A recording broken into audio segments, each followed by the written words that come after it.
अस्सलाम वालेकुम नाज़रीन, मैं हूं मोहम्मद हफ़ीज़ ख़ान टुडे विद हफ़ीज़ ख़ान के साथ। और आज जो डेट है वो 15 अप्रैल है 2022 की। मैंने गुज़िश्ता कई दिनों से व्लॉग नहीं किया था क्योंकि मुल्क में जो हालात चल रहे थे वो आपके सामने थे, और ऐसे हालात में कि जब अक्ल पर जज्बात गालिब हों, अक्ल पर जुनून गालिब हो, तो कोई बात कहनी मुनासिब नहीं होती। आज इस बात को 4-5 रोज़ हो चुके हैं, तो मैं समझता हूँ कि अब इस बात के करने में और कहने में कोई हर्ज नहीं है। जो बात मैं आपसे करने लगा हूँ वो बात बहुत अहम है और इस पर हम तफसील से ज़िक्र करते हैं। लेकिन उससे पहले एक और चीज़ जिसका ज़िक्र यहाँ करना ज़रूरी है कि इससे पहले कि मुल्क में सियासत ख़त्म हो, इससे पहले कि मुल्क में सियासत पर बात करना ख़त्म हो, मैं आपको याद दिलाता हूँ कि जब हमारे बचपन में जब अयूब ख़ान का मार्शल्ला था, तो कहीं आप जाते थे किसी, चाहे वो कोई रेस्तोरां अच्छा होता था उस वक्त के लिहाज से, चाहे वो कोई ढाबा होता था, तो वहाँ पर एक बात लिखी होती थी कि यहाँ सियासी गुफ्तगू करना मना है। इस वजह ये थी कि सियासत पर बात करना बिल्कुल ख़त्म कर दिया गया था। उसके बाद सियासी शऊर आप हमारा जान सकते हैं। लेकिन जिस बात की तरफ मैं आज आपसे बात करना चाहता हूँ वो ये है कि मुझे बड़ी हैरत होती है कि हमारे पढ़े लिखे तबके को, जब जिसे हम अपनी एक क्लास कहते हैं कि जो यूनिवर्सिटीज़ में पढ़ती है और उन इदारों में पढ़ती है जो हमारे यहाँ जिन्होंने एक आला तालीम की बुनियाद रखी हुई है, और जिन्हें हम प्राइवेट यूनिवर्सिटीज़ या प्राइवेट कॉलेजेस कहते हैं, और जहाँ बहुत महंगी फ़ीसें होती हैं, वहाँ के पढ़े हुए लोग, वो लोग कि जिन्होंने एक ज़माना देखा है और वो पहले के पढ़े हुए हैं, मैं उनकी बात भी करने लगा हूँ कि हद हो गई है कि उन्हें आइन, कानून, रूल्स एंड रेगुलेशंस का दरमियान का जो फ़र्क है ना, वो पता नहीं है। बल्कि ये घर घर में ये सिलसिला चला कि जब आइन की वायलेशन हुई या होती रही पिछले दिनों में, तो हर घर में ये बात थी कि अगर वायलेशन हुई तो फिर क्या हो गया है। तो अगर मैं किसी से पूछता कि आप जानते हो कि आइन क्या होता है, तो मुझे बड़ी हैरत हुई कि हमारे लोगों की अक्सरियत आइन तोड़ने को उसी किस्म का कोई मामूली सा मामला समझती है कि जैसे किसी ने कोई ट्रैफिक का सिग्नल तोड़ दिया हो, या जहाँ सिगरेट पीना मना था वहाँ सिगरेट पी लिया हो, या जहाँ थूकना मना था वहाँ थूक दिया हो। तो ये आइन के बारे में मैं हैरान हुआ। बात उसकी मुझे समझ आती है कि जो हमारे बड़े बड़े इदारे हैं, या जिस तरीके से हमने अपने करिकुलम चेंज किए, हमने अपने निसाब चेंज किए, और जो कुछ हमने अपने नौजवानों को पढ़ाना शुरू किया उसमें लॉ का कहीं कोई ताल्लुक़ नहीं था, कानून का कहीं कोई ताल्लुक़ नहीं था। जो बता सकता कि आइन क्या होता है, कानून क्या होता है, और उसके बाद रूल्स क्या होते हैं, रेगुलेशंस क्या होते हैं, ताकि हम ये जान सकते कि कोई जो काम किए जा रहे हैं उनकी ग्रेविटी क्या है, उनकी संजीदगी क्या है।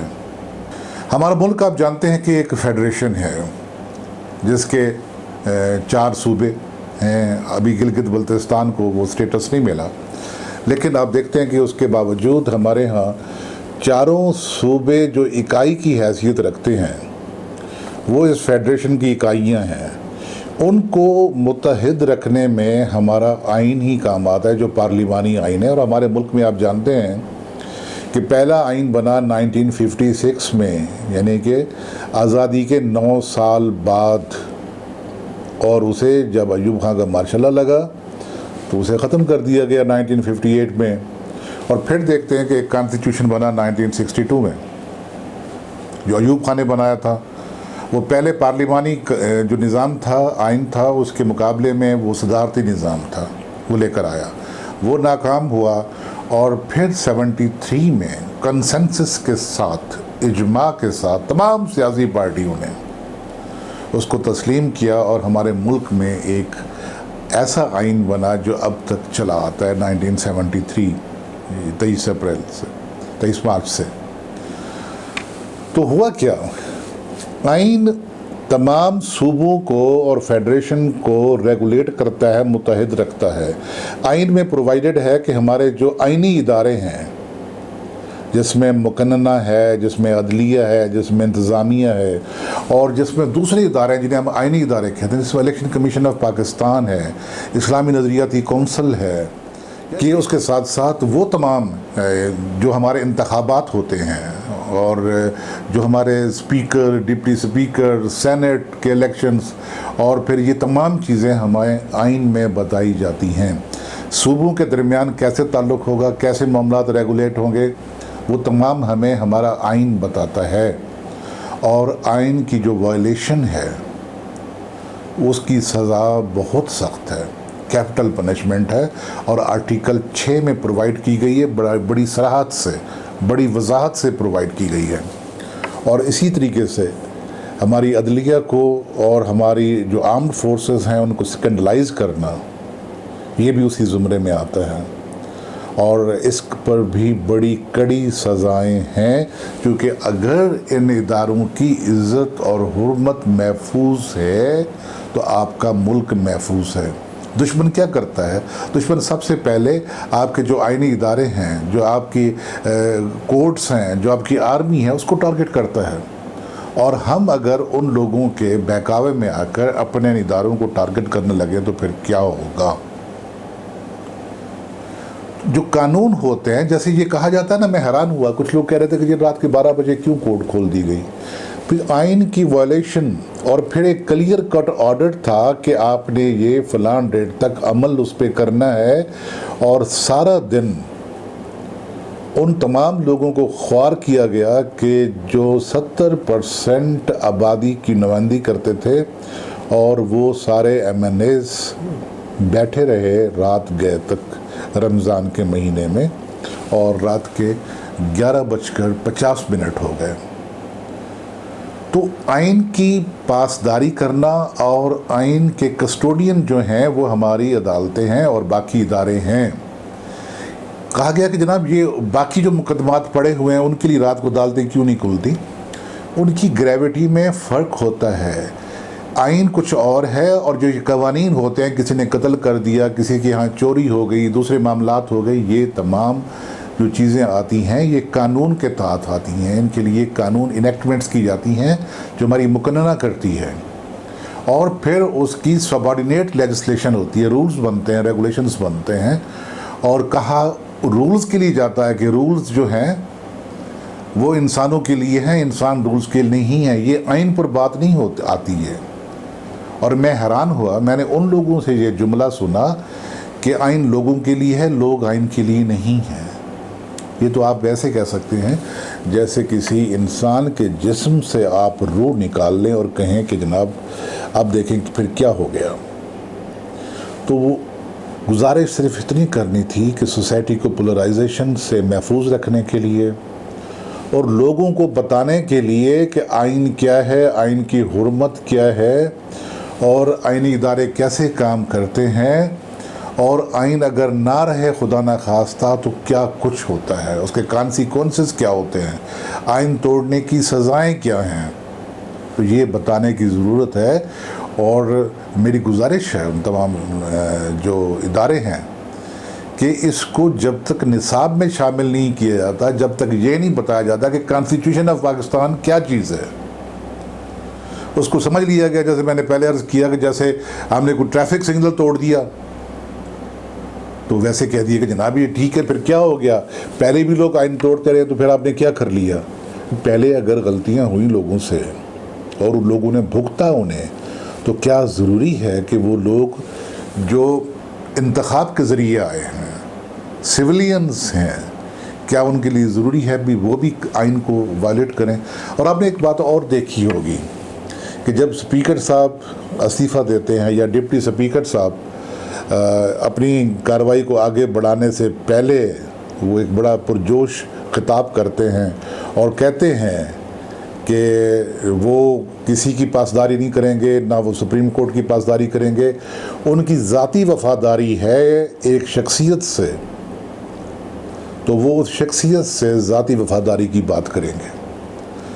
तो मैं समझता हूँ कि ये सरीहन उस हल्फ की खिलाफ वर्जी है कि जो उन्होंने अपने ओहदे पर विराजमान होते हुए, स्पीकर बनते हुए, डिप्टी स्पीकर बनते हुए जो हल्फ उठाया था, उसमें कहीं ज़ाती मामलात की बात नहीं होती, उसमें आइन की पासदारी की बात होती है।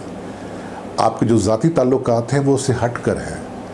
आप ये खिताब किए बगैर भी इस्तीफ़ा दे सकते थे। क्या ज़रूरी था कि आप अपने ऊपर वो चीज़ थोप लेते कि आप किसी के साथ ज़ाती ताल्लुक़ की वजह से इस्तीफ़ा देने जा रहे हैं? तो ये बातें तो अपनी जगह है, इनकी तरफ देखना बहुत ज़रूरी है कि सोसाइटी जिस तरीके से पोलराइज हो रही है, और सोसाइटी का वो पढ़ा लिखा तबका कि जिससे बहुत उम्मीदें हैं, जो अपने आप को लिबरल कहता है, वही मुतशद्दिद हो रहा है वो, और ऐसी किस्म की गालियाँ वो तख्लीक पा रही हैं और वजूद में आ रही हैं कि जिनके बारे में अगर वो जो पुरानी पुलिस होती थी वो भी सुने तो शर्मा जाए।